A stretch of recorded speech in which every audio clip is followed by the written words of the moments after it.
പഠിച്ചിട്ടില്ല. മീഡിയകളെന്ന തോന്നിയാസികൾ നിങ്ങളുടെ മുമ്പിൽ വെച്ചെന്ന പ്രവാചകൻ നിങ്ങൾ പഠിച്ചിട്ടുണ്ടാവും. ഇസ്ലാമിന്റെ ശത്രുക്കൾ നിങ്ങളുടെ മുമ്പിൽ വെച്ചെന്ന പ്രവാചകൻ നിങ്ങൾ പഠിച്ചിട്ടുണ്ടാവും.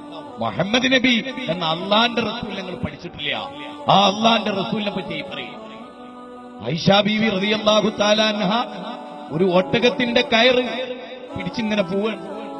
ഒട്ടകം പയ്യെ പയ്യെ വേച്ച് നടന്നപ്പോ ആയിഷാ ബീവി ഒരല്പം ശക്തമായി വലിച്ചു. ആയിഷാ ബീവി റളിയല്ലാഹു തആല ഒട്ടകത്തെ ശക്തമായി വലിച്ചപ്പോൾ റസൂലുള്ളാഹി സ്വല്ലല്ലാഹു അലൈഹി വസല്ലം പറഞ്ഞു, ആയിഷ, ആ മിണ്ടാപ്രാണിയോട് അല്പം കരുണ കാണിക്കണേ ആയിഷ. അതാണ് മുഹമ്മദ് നബി സ്വല്ലല്ലാഹു അലൈഹി വസല്ലം. മനസ്സിലായ നിങ്ങൾക്ക്? ഒരു വാക്കുകൊണ്ട് പോലും മനുഷ്യരെ വേദനിപ്പിക്കരുത് എന്ന് ലോകത്തെ പഠിപ്പിച്ച വിശ്വാചാര്യനാണ് മുഹമ്മദ് നബി സ്വല്ലല്ലാഹു അലൈഹി വസല്ലം. കഴിഞ്ഞ ദിവസം പാരീസിൽ അക്രമമുണ്ടായി, ബോംബിംഗ് ഉണ്ടായി, തീവ്രവാദികളുടെ അക്രമമുണ്ടായി. എന്നിട്ട് അവര് പറഞ്ഞ വാചകമായിട്ട് പത്രം റിപ്പോർട്ട് ചെയ്തൊരു വാചകം എന്താ? ഞങ്ങൾ മുഹമ്മദ് നബിയോടുള്ള കടപ്പാട് നിർവഹിച്ചു. ആ വാചകം മാത്രം കണ്ടാൽ മതി, ശത്രുക്കളാണ് ആ പരിപാടി ഒപ്പിച്ചത്. ഇസ്ലാം അറിയാത്ത പടുജായിലുകളാണ് ആ സംഭവം ചെയ്തതെന്ന് മനസ്സിലായി. എന്താ? ഞങ്ങൾ മുഹമ്മദ് നബിയോടുള്ള കടമ നിർവഹിച്ചു. എന്ത്? നിരപരാധികളെ കൊല്ലലോ, പാവപ്പെട്ടവരെ കൊല്ലലോ, കുറ്റം ചെയ്യാത്തവരെ കൊല്ലലോ.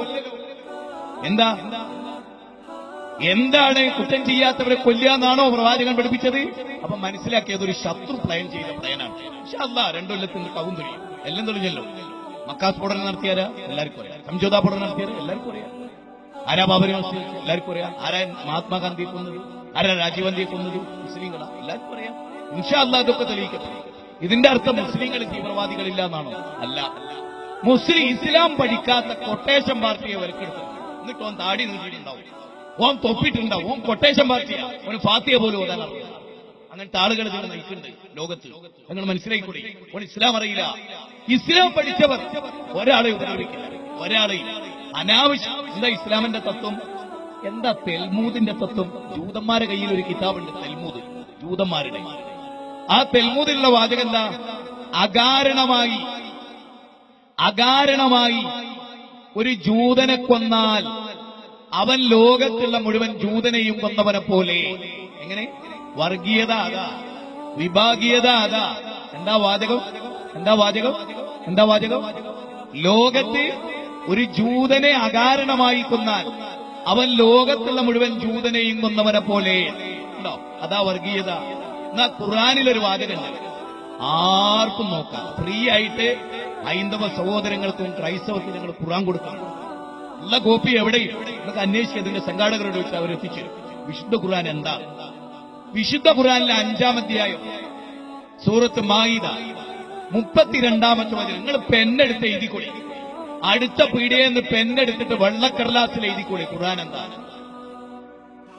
അതിൽ പറയണതറിയും, മിൻ അജലി ദാലിക കതബ്നാ അലാ ബനി ഇസ്രായീൽ ഖതലം ബിനഫ്സിൻ ഔ ഫസാദിൻ ഫിൽ അർദ്.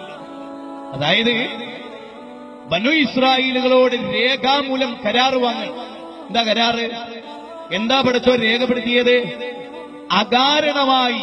ശരിക്ക് ശ്രദ്ധിച്ചോളൂ, ഖുർആൻ എന്താന്ന് ശരിക്ക് കേട്ടോളി. ജീവിതത്തിൽ കേൾക്കാത്തവരുണ്ടാവുന്നത്.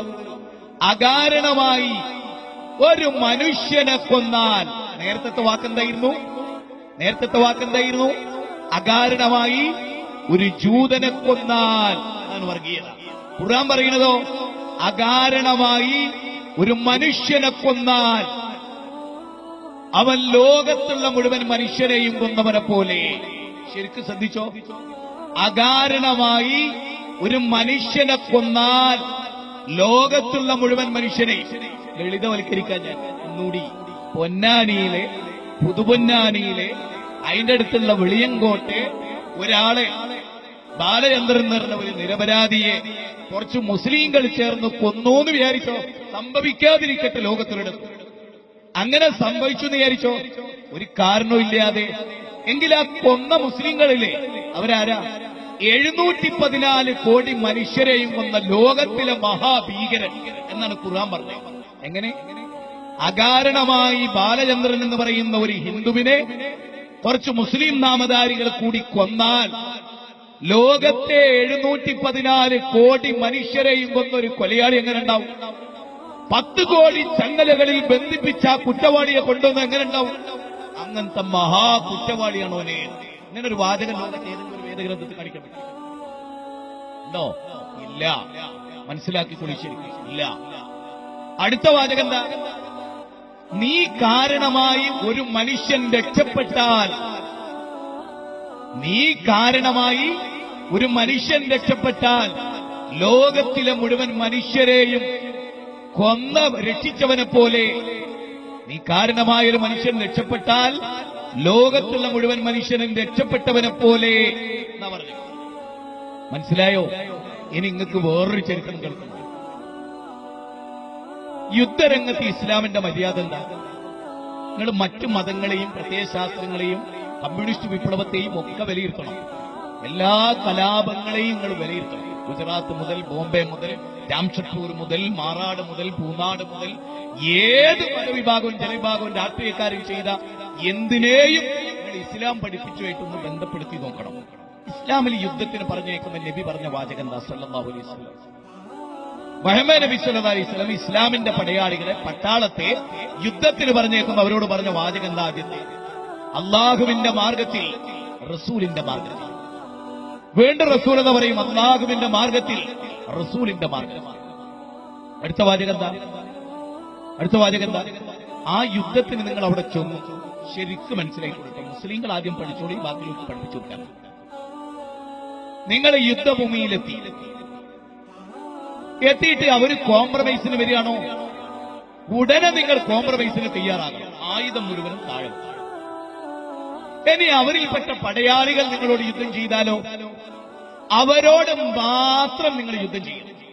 4 ആളാണ് ഇങ്ങോട്ട് വാളുമായിട്ട് വരുന്നത്, ഇവിടുന്ന് 4 ആളാണ് അങ്ങോട്ട് പോകുന്നത്. അവരിൽ, അതായത് ആ ഇസ്ലാമിനോട് യുദ്ധം ചെയ്യുന്നവരുടെ കൂട്ടത്തിൽ സ്ത്രീകളുണ്ടോ?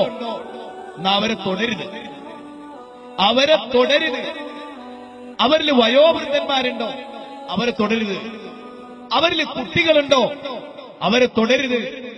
അവരുടെ തടാകങ്ങൾ നശിപ്പിക്കരുത്. അവരുടെ വൃക്ഷങ്ങളെ പൊടിച്ചു മാറ്റരുത്. അവരുടെ മഠാധിപതികളെ തകർക്കരുത്. ലോകത്ത് യുദ്ധരംഗത്ത് ഇങ്ങനെ നിർദ്ദേശം നൽകിയ ഒരു പ്രത്യയശാസ്ത്രത്തിന് കാണിക്കാൻ പറ്റും. ഇതൊക്കെ നിങ്ങൾക്ക് നോട്ട് ചെയ്തിട്ട് ഇതിനൊക്കെ മറുപടി ഉള്ളവർക്ക് പറയാം. കാണാൻ കഴിയില്ല.